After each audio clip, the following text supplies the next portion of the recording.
Hello YouTube, it's me, your boy B3, back with another kicking graphic novel review. We have a really fun trade for you guys today. Batman Detective Comics Volume 5, A Lonely Place of Living. This is the Rebirth run on Detective Comics, which has been very good so far. I've already done volumes 1 through 4 and also Night of the Monster Men, so go check those out. But I'm going to give you a read-up of the back first. Tim Drake returns, and he's bringing death with him. For months, Batman has been haunted by the death of Tim Drake, the young hero who fought beside him as Red Robin.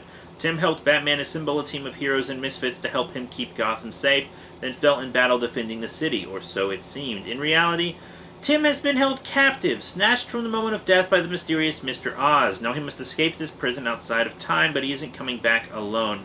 Tim must rely on the help of a very familiar face. He has every reason to trust his fellow prisoner, but when his new ally proves he's not afraid to kill, Tim begins to doubt everything he thought he knew.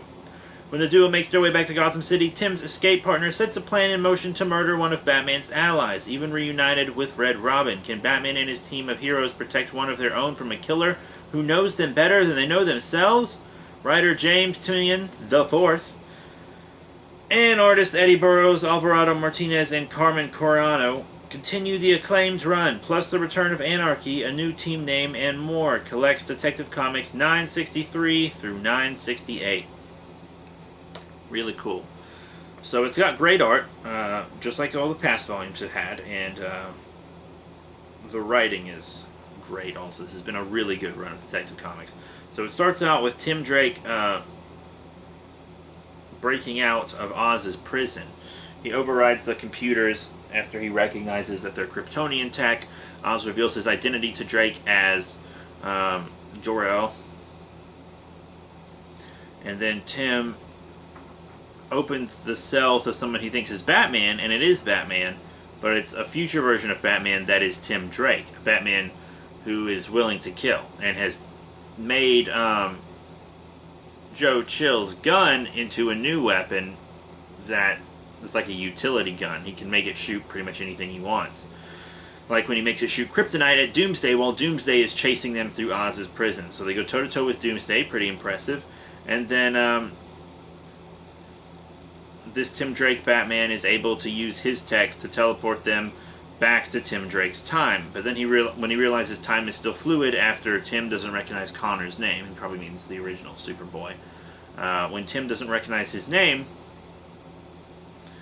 the Tim Drake Batman realizes that the timeline is still fluid, and he tells the story about what happens to everybody, and Batwoman, he says, is going to do something that leads him on the path to becoming the murderous Batman he is, and he hates being Batman. He just knows someone needs to be Batman, so he's going to kill Batwoman. And he does, of course, fail and gets sent back to his own point in the timeline. But he uses Brother Eye and everything. I figured when he was saying brother, he meant Brother Eye. So obviously this is pre-Infinite Crisis. Infinite Crisis, of course, hasn't happened in this timeline, I believe, with the New 52 and Rebirth stuff. And this is post-Superman Reborn. It's all confusing timelines and shit. DC continuity, etc., etc. But yeah, they beat him and they save Batwoman. And then there's a story about Clayface and Stephanie. They're both two things happening. Stephanie's working with Anarchy, and she goes to this underground city in an old subway tunnel that Anarchy's kind of helping support. And turns out Anarchy isn't who she thought he was. He kind of sicked the victim syndicate on them. And she ran off before Batman could tell her Tim was alive. And this takes place before the last story that was in here.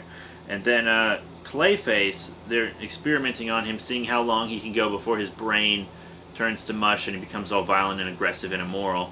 And it's about 12 hours. Because after he passes 12 hours, he attacks the doctor that's trying to help him. And Cassandra gets the gauntlet back on him. And I love their friendship, Cassandra and Clayface. It's really nice. They're good buddies, good pals. But yeah, that's it for this volume. It's really good. I love Detective Comics right now. Seems like the next story might be another Victim Syndicate thing. But yeah, it's really good. So Batman Detective Comics Volume 5, A Lonely Place of Living. James Tynion IV, Eddie Barrows, Alvarado Martinez, Carmen Carniero, Lots of great stuff, you guys. I picked this up. I got the only one that was at my local Barnes & Noble. 10% off, you know, if you have a membership. Really good. I'm glad my boy Tim Drake is back. He's always been my favorite Robin. Really love this guy. So that's it. Thank you all very much for your support. Remember to rate, comment, and subscribe. Check out all the cool links in the description below. Facebook, Twitter, etc. But that is it. Thank you all once again, and I'll see you all later.